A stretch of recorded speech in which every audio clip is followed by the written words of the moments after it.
Sometimes the hardest battle isn't with the world, but with the voice inside that says, you can't. But every great journey begins when someone decides to answer that voice with, I can. This story is for anyone who has ever doubted their own strength. There was a boy named Adrian. Adrian loved running. Every morning, he would run through the fields outside his village. It was his favorite place to be. The wind in his hair, the sun on his face, the earth beneath his feet, and the rhythm of his breath in his ears. He was free, but at school, it was a different story.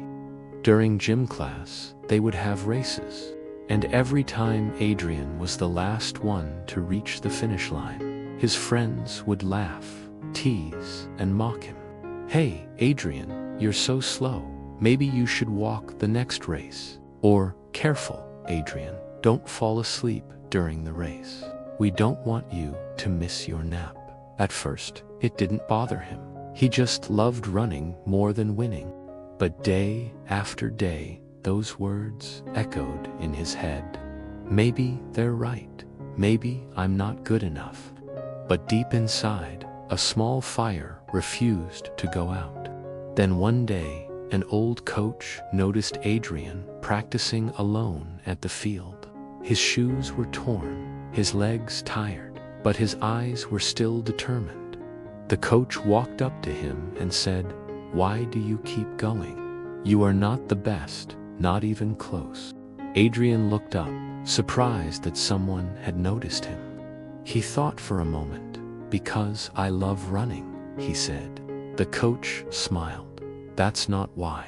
You do it to prove that inner voice wrong.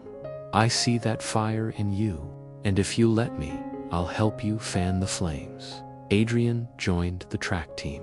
He trained harder, not to beat other kids, but to beat yesterday's version of himself.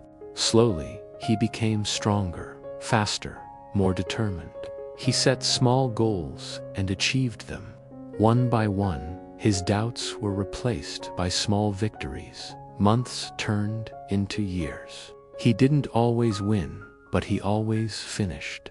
Then one day, the regional marathon was announced. Hundreds of runners participated.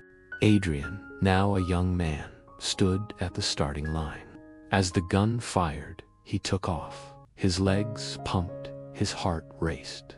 Every step was a drumbeat in his chest.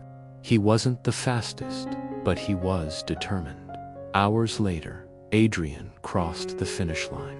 He didn't win, but as he looked at the hundreds of runners, he realized he had finished ahead of many. But that wasn't what made him smile. It was the look on his own face. He had done it. He had proven his own doubt wrong. Tears filled his eyes. Not because he won, but because he proved his doubts wrong. People gathered around him, asking how he did it. What was his secret? Looking at the worn path ahead of him, Adrian simply said, "The world said I can't, but I chose to say I can."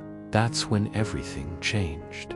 Friends, sometimes life will try to convince you that you can't do something. But remember Adrian's story. The only way to silence those voices is to prove them wrong. All you need is a reason to start and an excuse to stop. Because once you begin, there's no stopping you. Now, it's time for some fun. Can you spot the hidden word in this paragraph? Take a screenshot and share it in the comments. Let's make this a fun challenge. The word can be found in the text. Let's see who's quick, and here it is. To all those who commented, congratulations. Keep an eye out for more challenges like this. Now, it's time to wrap things up. If you enjoyed this story, don't forget to show your support. For more such motivational tales, thank you for watching. Until next time.